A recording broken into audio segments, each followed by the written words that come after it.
Good morning, Little Masters, and welcome back to today's Tolkien Times. I'm the Man of the West, also from the Prancing Pony podcast. Let's keep week 47 going with today's Tolkien Tuesday. Now, we are back in the revised and expanded letters this series, focusing on new letters or existing letters with new content written around the time of the publication of The Lord of the Rings, though we are now actually past that date. Now, last time we spent most of our episode in letter 187, as Tolkien talked about publishing the Silmarillion, trying to retire, the creation of maps, and the frustration of high tax rates. Now, today we'll start by moving forward to letter 194b, but it will very quickly take us to a couple of other things. The letter was written to Rainer Unwin on November 24th, 1956, and it was in reference to the Dutch translation of The Lord of the Rings. Tolkien writes, "I shall not have time to scrutinize the result very closely, and in any case have no intention of being unkind. I do not think that, even if merited, strong adverse criticism from me would do any good. I still think the translation of the nomenclature a primary blunder, indicative of a wrong attitude. And as I was not able to carry that point, I do not suppose I should be more successful in other points." Now, this brings us back to a letter that we talked about all the way back in week 16 of today's Tolkien Times, letter number 190, written to Rainer Unwin just a few months earlier on July 3rd. Now, that was sent by him right after the publisher had sent him a list of Dutch versions of place names from The Lord of the Rings created by the Dutch translator.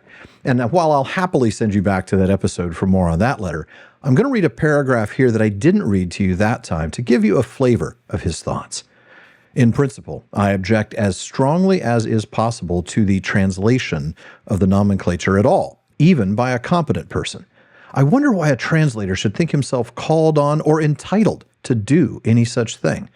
That this is an imaginary world does not give him any right to remodel it according to his fancy, even if he could, in a few months, create a new coherent structure which it took me years to work out." Wow. Even by a competent person. Ouch. He's right, okay? Now, later, he concludes his rant, and I'm not criticizing him for ranting. He's got every right to do so. And he says, "I am no linguist, but I do know something about nomenclature and have specially studied it, and I'm actually very angry indeed." Well, that anger and the resignation and frustration evident in 194b would later, especially when combined with the 1959 to 61 Swedish translations of The Lord of the Rings, lead to Tolkien creating what we now know as the nomenclature.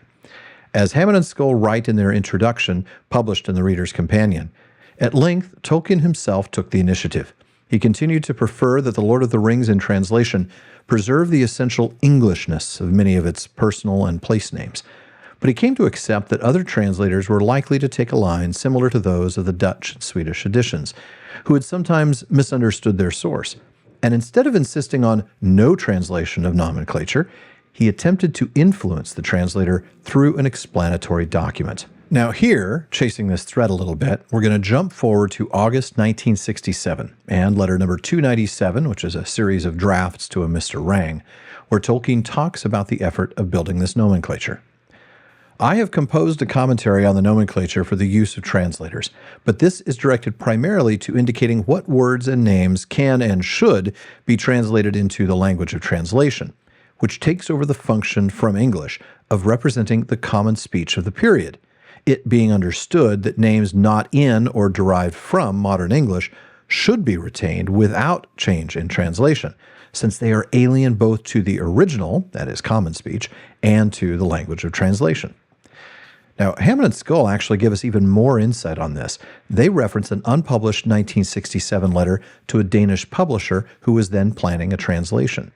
He wrote that, "Experience in attempting to help translators, or in reading their versions, has made me realize that the nomenclature of persons and places offers particular difficulty, but that it was critical that translators get this right, because as Tolkien said, it was constructed with considerable care to fit with the supposed history of the period described.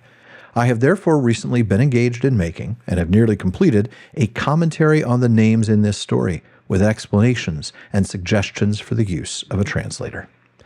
So, Allen and Unwin used to just photocopy this commentary and then send it to translators. It was eventually published by Christopher Tolkien in a Tolkien Compass, where it was called Guide to the Names in The Lord of the Rings, though it's only in the first edition of a Tolkien Compass, as it was later removed at the request of the Tolkien estate. Now, next we'll move on very briefly to a line in letter 195A to Rainer Unwin in February 1957. Tolkien writes to Unwin, "I have not got near the Silmarillion for months. It cannot be interleaved. It needs sole and concentrated attention." Man, I feel that way just writing PPP episodes. I cannot even imagine writing something as complicated and detailed as the Silmarillion in bits and pieces. So yeah, it definitely can't be interleaved. Now, a month later, on March 1st, 1957, Tolkien wrote to Rainer Unwin again, after Rainer had visited Tolkien in February, where they talked about the Silmarillion. He writes, "I found the Silmarillion stuff not nearly so confused as it must have seemed to you, and as it did then to me. I had quite forgotten that the main matter was all neatly in a case where it had been packed for safe custody when I was away. I hope to get back to it soon if the Philological Harpies will leave me alone. But I have to face almost a court-martial by the other directors of the Early English Text Society at their meeting on 19 March. The Philological Harpies." Actually sounds like the great name for a band. Ladies and gentlemen, give it up for the Philological Harpies. Anyway, I digress.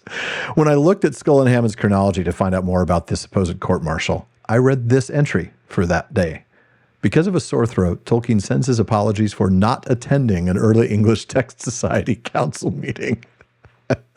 Now, I'm not saying I don't believe Tolkien. I know he dealt with a lot of illness, especially in that year, but that sure seems like a convenient way to avoid the court-martial from the EETS. For now, though, folks, that wraps it up for this week's Tolkien Tuesday. Be sure to join me again next week for more Letters in Tolkien. And in the meantime, please visit patreon.com/Tolkien Times to learn how you can join the Content Council and be a part of deciding what I talk about next series. You also can support the show, get an ad-free feed, and a bonus episode every week. Join me again tomorrow on today's Tolkien Times for Word Nerd Wednesday. Now, if you're watching this on YouTube, you know the drill. Like and subscribe. And please follow or subscribe in your podcast apps, and everybody follow @Tolkien Times on social media. Finally, as Faramir says, go with the goodwill of all good men.